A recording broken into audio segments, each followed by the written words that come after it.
Good afternoon. Thanks for joining us. My name is Tony Capola, and I am the Public Information Officer with the San Luis Obispo County Sheriff's Office. Today is a day that many had hoped for, wished for, and prayed for. We have major developments in the Kristin Smart investigation. Let's begin the news conference now by introducing the President of Cal Poly, Jeff Armstrong, Robin Babb, Cal Poly Police Chief George Hughes, Under Sheriff Jim Vogue, and San Luis Obispo County Sheriff Ian Parkinson. Sheriff.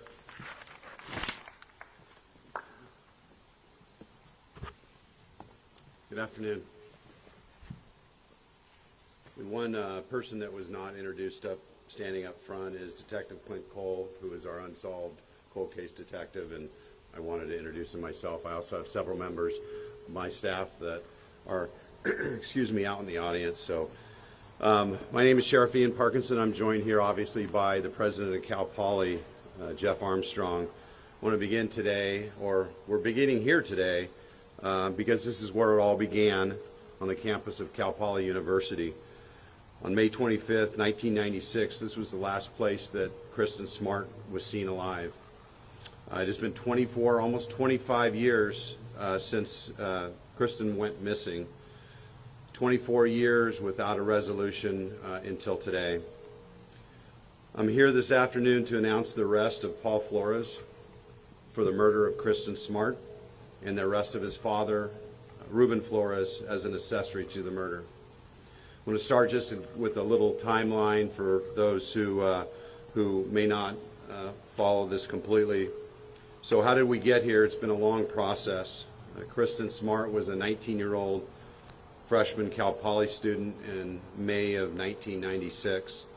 She was last seen on May 25th of 1996 at approximately 2 a.m. near the intersection of Perimeter and Grand Avenue, which is right over my left shoulder, as she walked home from an off-campus party. Kristin was last seen with Paul Flores, also a 19-year-old freshman that walked her home from the party. Kristin never returned to her dorm room that night and has not been seen or heard from since that time.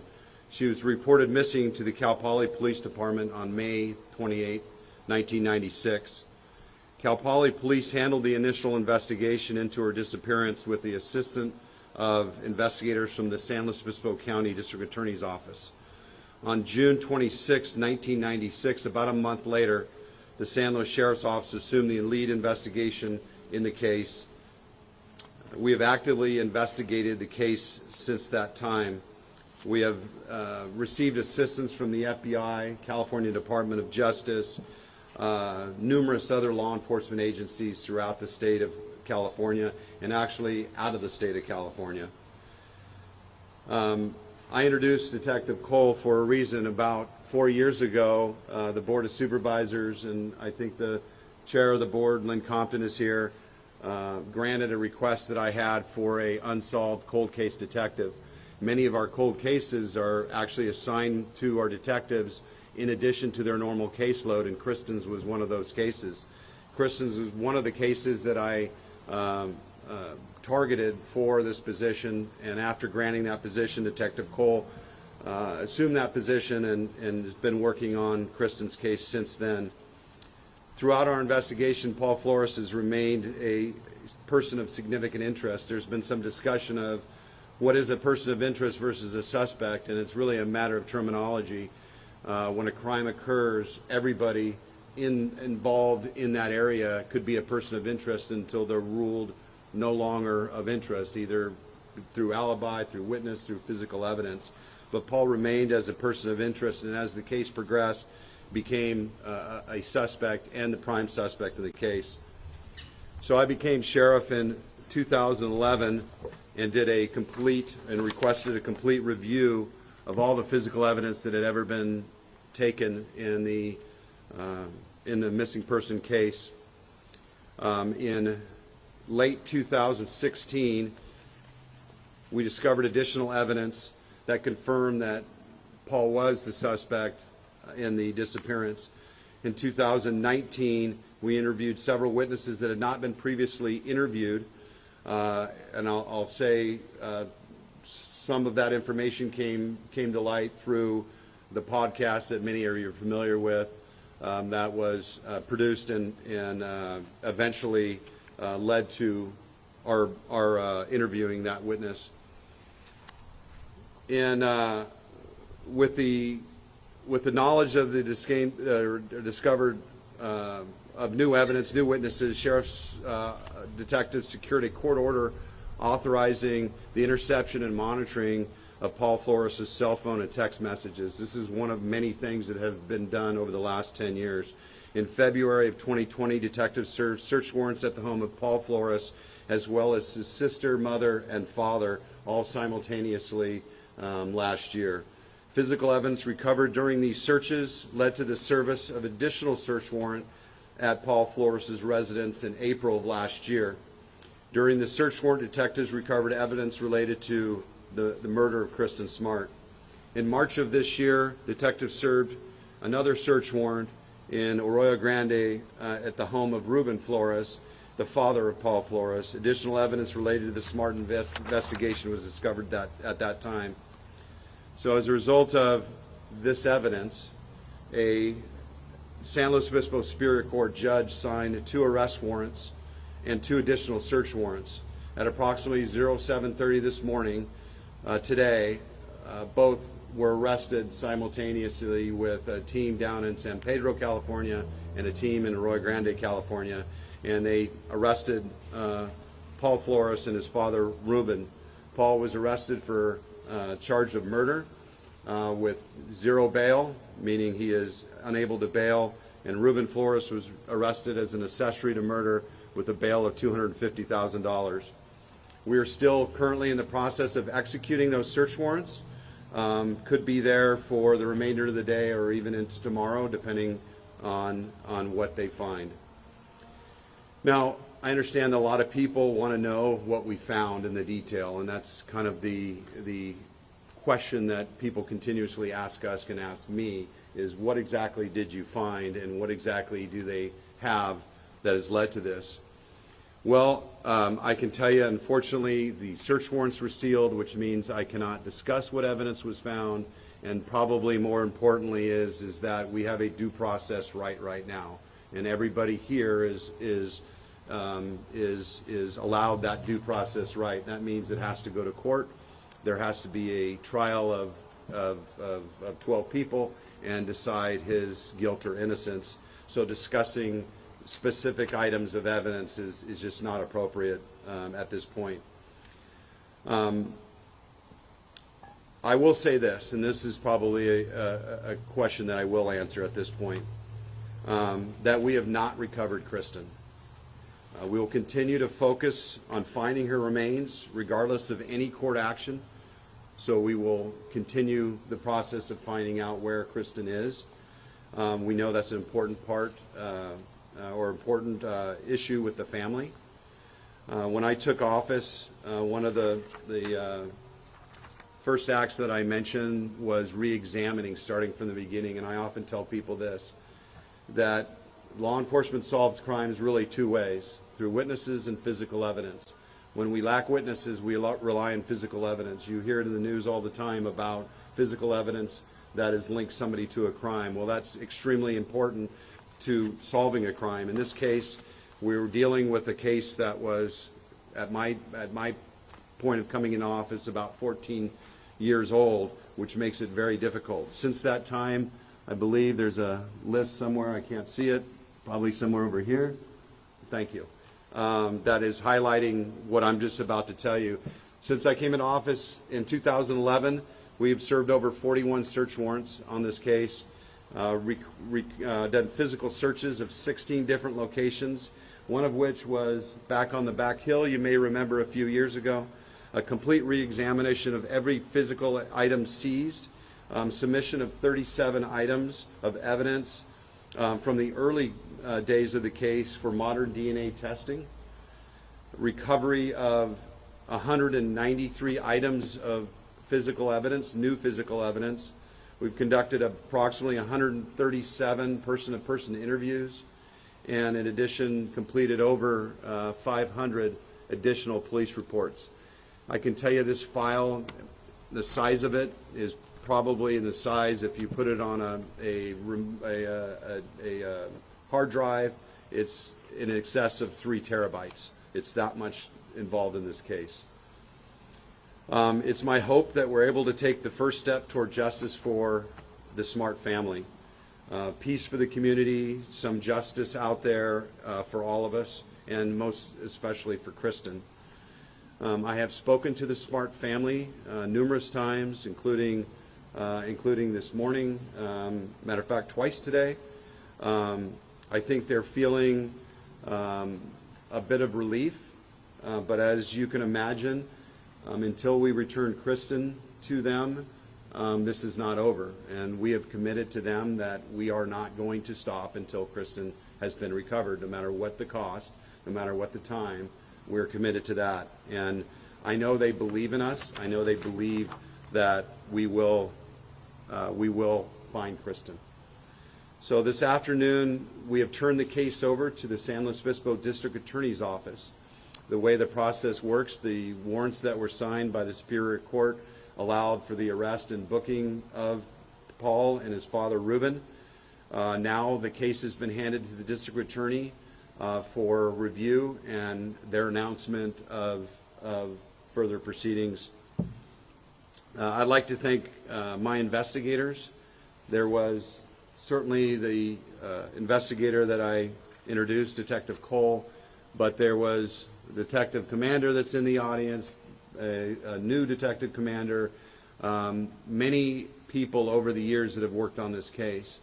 I think the people that are representing here today, myself, the Chief of Cal Poly Police, weren't part of this investigation, weren't part of this agency that we are all in when this happened.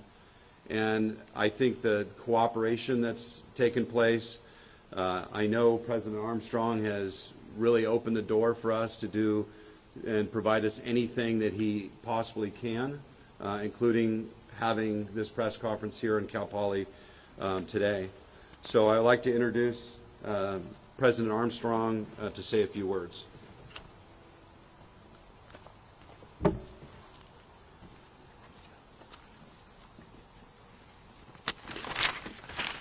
Thank you, Sheriff Parkinson. I appreciate so many members of the Cal Poly and Central Coast community, San Luis Obispo, being here today. Our Cal Poly and Central Coast communities have watched the case of Kristin Smart's disappearance closely and hope for justice for Kristin and resolution for the family for years. The news today of arrest in connection with the case brings sadness, but also a measure of relief and hope for resolution. While we know that today's developments do not represent the end of the case, it is a significant step. We at Cal Poly offer our thanks to Sheriff Ian Parkinson and his department, as well as District Attorney Dan Dow and his office, who have worked hard to find answers in this case for Kristin and her family. I know that many across California and the U.S. and many of you here today also thank Chris Lambert for his efforts as well. Last, our thoughts and prayers continue to be with Denise and Stan Smart, all of Kristin's family and friends as this process proceeds. Thank you. Thank you, President Armstrong. I am prepared to answer any questions that you might have. Just understand, as I stated, that some of the items that I just will not be able to discuss.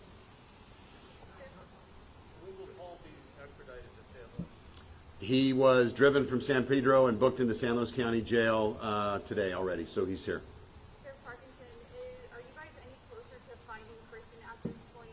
And the search warrants that are being served currently, reason to believe that she may be at Reuben Flores' home or any of the properties belonging to the Flores family? Well, the first part of the question is, are we any closer? And the answer is yes, I believe we are.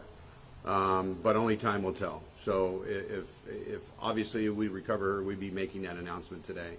In regards to the search warrants, you know, we're after all kinds of things. Physical evidence again. anything that might lead us to the location of Kristin. And as you know from the previous search, and as you reported from this search, we're out there with our ground penetrating radar again. So yes, it's safe to say we're checking everywhere possible. Sheriff Parkinson, when might we see either Ruben or Paul or both in court? I believe that Paul's arraignment will be on Thursday. It really depends on Ruben. Ruben has the ability to bail out. If he bails out, then he will not be there on Thursday. But if he is still in custody, he will too be in court on Thursday. Thursday at the latest, then? Yes. Yes. Yes, sir. Well, as I've said before, and this case is probably the best illustration of it, is that it's not what you believe, it's what you can prove. So when people ask, why is this taking so long? Because the general public knows this much about the case, and the case is this big. And so as it progresses, and when I talk about that due process rights, we have a right, or we have a duty and obligation to protect people that are innocent as well as guilty. So we can't base arrest on what we might believe. It has to be based on physical evidence. Hey, Sheriff, you mentioned that you can't talk a lot about some of the evidence, but can you talk in general about the physical evidence? And was any of the physical evidence that it belonged to Kristin Smart, you believe? And was any of that physical evidence found in one of the employees? Let me see if I can answer it this way.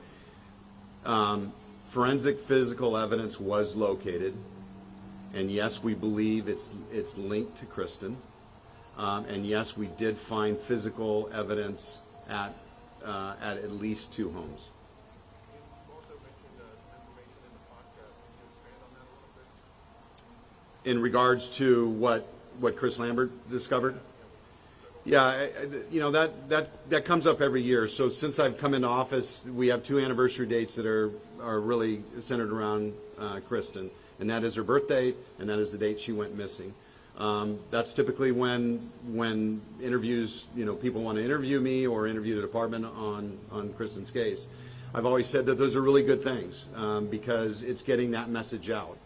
I think what Chris did with his podcast was he took a local story that was generally locally, and he expanded it to a national story, and international, actually, I'll say, because once that message got out, we started getting more information. Now, some of it is information that we already had and knew, but the value to it is that there's, as we see here, there's a lot of people that are students here that aren't from San Luis Obispo, and so when they graduate, a lot of them will leave back to their home area or on to pursue, other jobs. And so they're kind of dispersed all over the country. So as that message gets out to the nation, those people that used to live here during that time might remember something. And so that's always the value of that. And I think what Chris did with the podcast was truly put it out nationally to bring in new information. So it did produce some information that I believe was valuable. The podcast also talked about some alleged missteps early on in the investigation. Can you talk about that? Do you believe there were missteps early on? Do you think this arrest should have happened, back in 1996, 97? First to the missteps, yes. I think, there were certainly some missteps. Were there some things that were done really, really well? Yes, too. You can be an investigator and look at a case that was investigated 10 years ago, look at that case and say, well, I wish they would have done this, or I would have done this. So you can always look back and see things that could have been different. But there really is no hiding the fact that there were some mistakes made early on, and they made it much more difficult. That first 48 hours is pretty critical in a missing person or a homicide, and there was mistakes made that made that much harder. And I think that's why when I talk about it's what you can prove, it's not what you believe, I think there's a lot of people that that listen to Chris's podcast and kind of either relived it because they were around during that time or learned of the story, and then what they tended to focus on was, hey, why aren't we moving forward? And trying to really impress upon people that, you know, our duty has to be to prove it beyond a reasonable doubt. It's not just we believe this person did it and we're going to pull them off the street and deprive them of their their freedom. Finally, you mentioned the search warrant on the phone and the text message. Does that yield any incriminating information? Yes, as Denise Smart has said, it's a puzzle.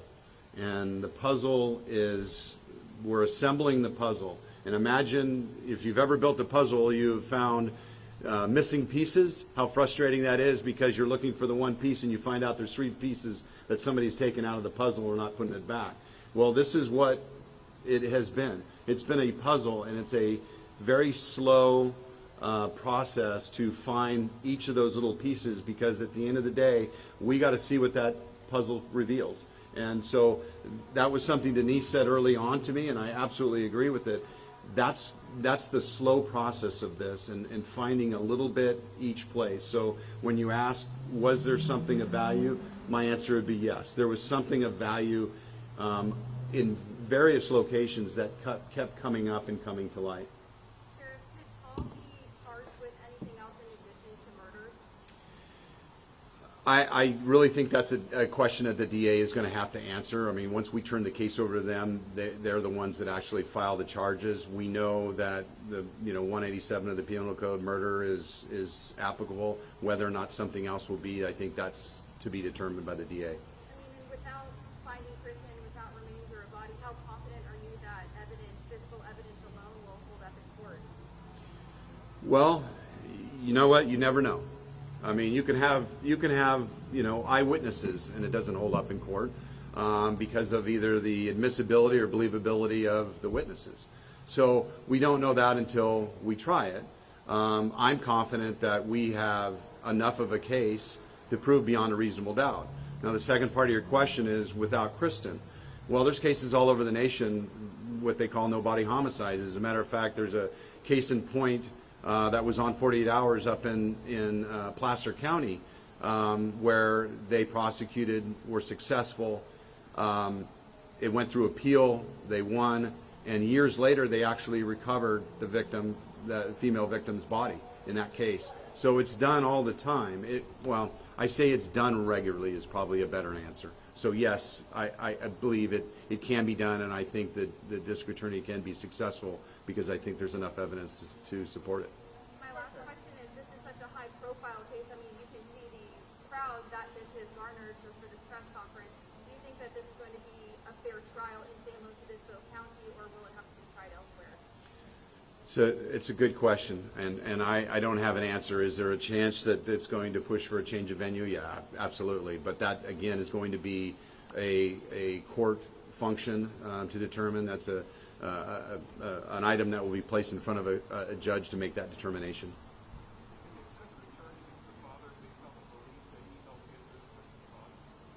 It's a belief that he participated. No. Yeah. Does any of the evidence show that Kristin's remains are possibly at risk of being searched? Can't comment on that. I can't discuss that other than to say that every location. I think I mentioned that we searched 18 locations, and most of those involved digs. The most significant one being on the hillside behind us. But we're going to continue until we find her. What's the theory of the crime? How did it happen? What's the theory? That's something that is presented in court. I can't present a motive or a theory. We that's what court is for. Sheriff, what about the mom? What about Susan? That was answered just a little bit ago. You might have missed it. Sheriff, so for the 2 men arrested, are they on suicide watch? If not, why? If not, why? Well, I can tell you this. Anybody that comes in on a high-profile crime, there's probably, I'd say, a dozen people right now in custody for murder. They're all on watch because of the level of their charges. And it's not just murder. It could be, any serious crime or high-profile crime. That's always an issue, and that's always watched for that specific reason.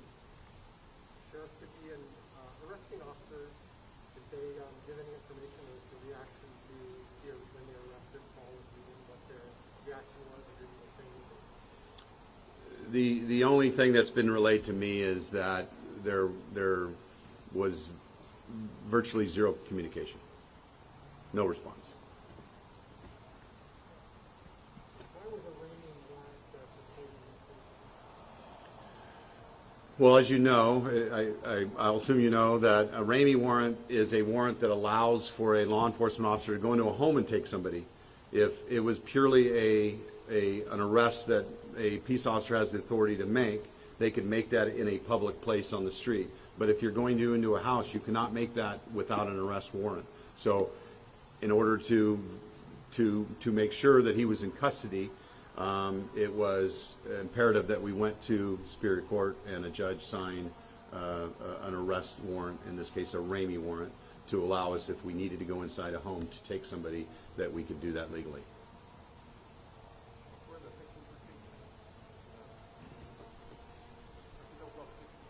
Sorry, let me think. Yeah. Those first two pictures of Paul were taken in San Pedro. And the third one was taken in Rio Grande.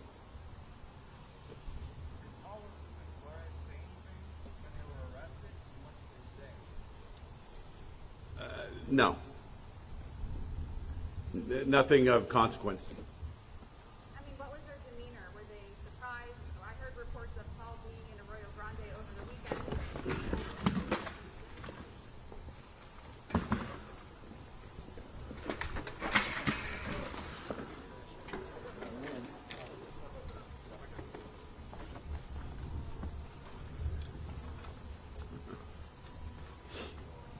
Well, at least it was at the end. Okay, I had just a question I'm sorry. About their demeanor when they were arrested. We heard that, Paul was here in Arroyo Grande or San Luis Obispo County over the weekend. What was the reason for waiting? Oh, why not arrest them when he was in Arroyo Grande? We're well aware that he was in Arroyo Grande.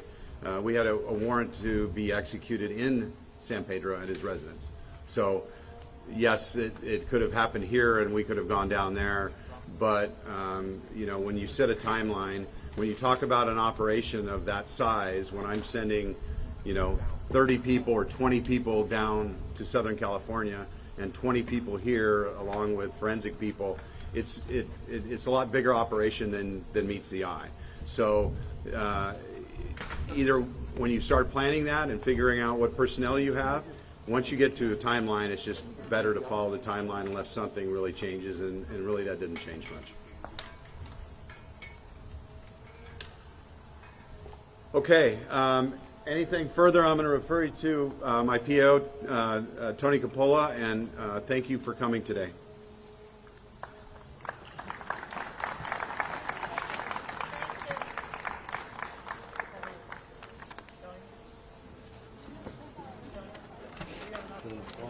Did it? Oh, I had a spare one.